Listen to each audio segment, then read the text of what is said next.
Hello there and welcome. Welcome to you, my fellow spiritual psychic travelers and seekers on the higher path.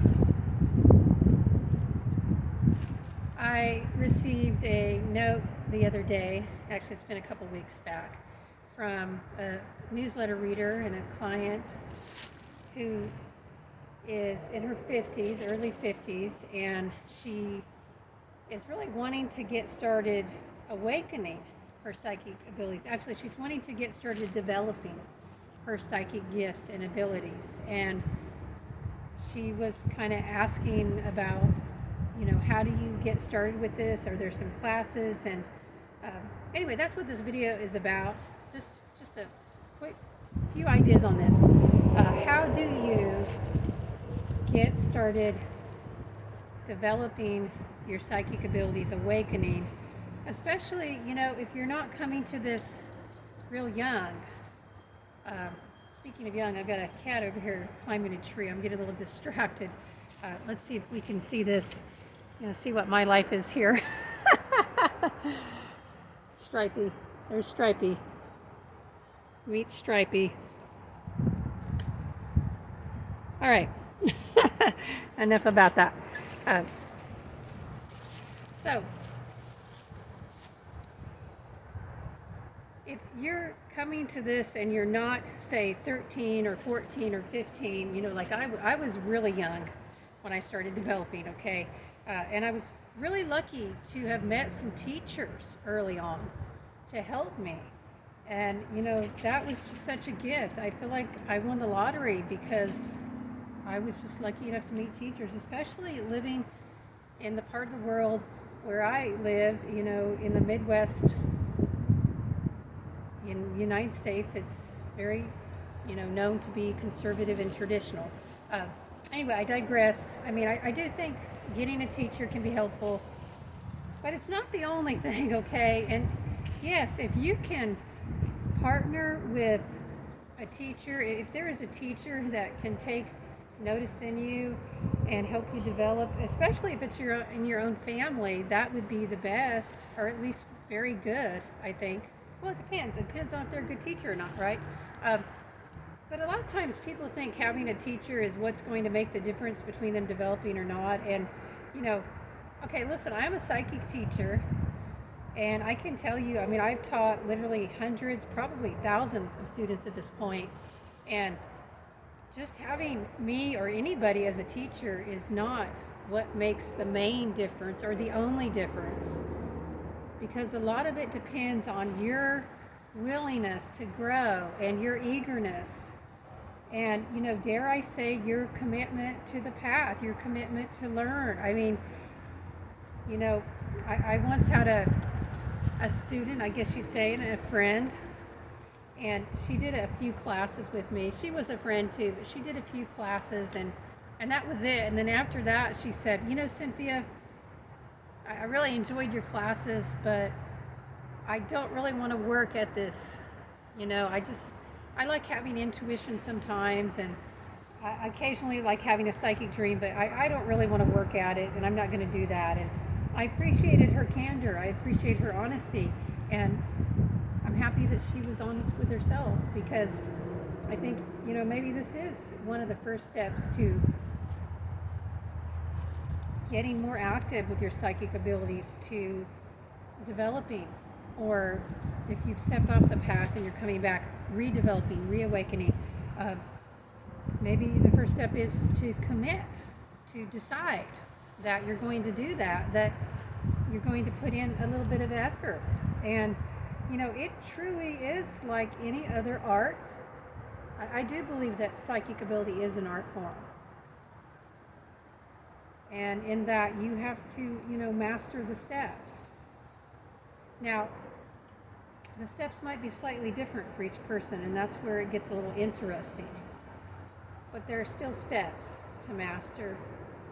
And, that's going to take a little bit of commitment, a little bit of resolve.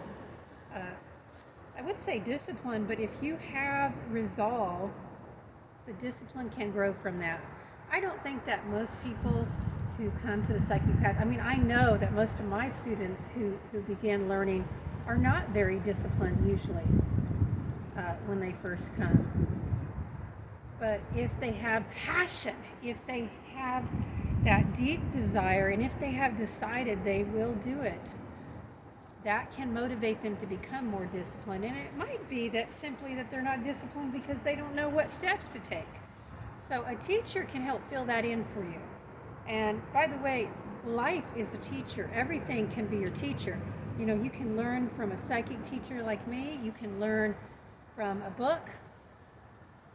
You can learn things about the psychic realm, or it's sort of indirect, but you can get clues and hints and help for developing psychically by studying other passions. You can learn, say, if your passion is science or astronomy, you know, studying the depths of that can give you ideas about the depths of the soul.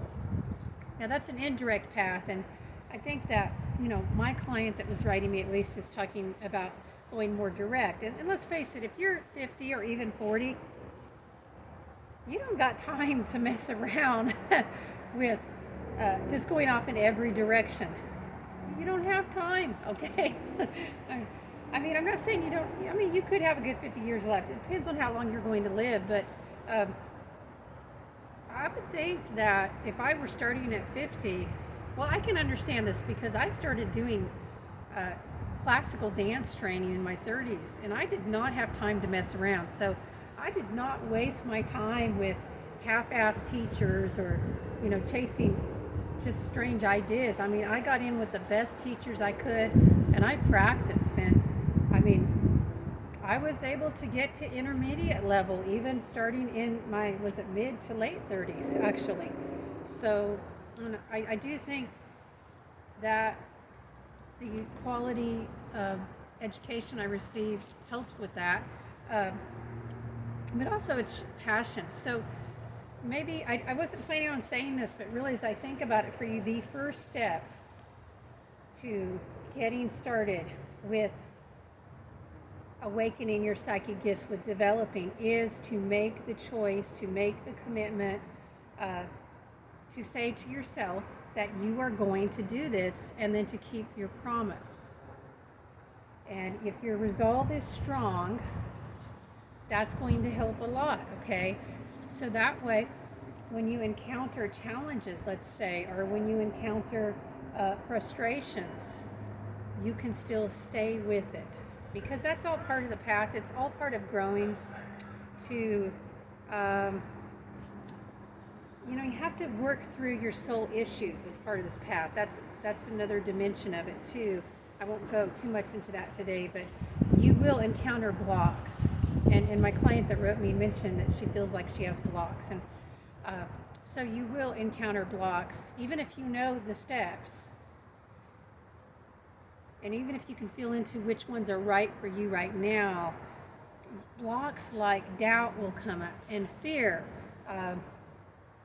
Blocks, you know, doubt that you could do this, which you can, don't doubt it, okay? Or fear.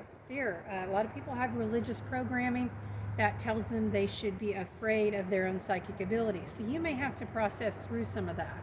And there's other possible blocks too, but those are two of the strongest ones. And then there can be external blocks. I think a lot of us experience that on the psychic path.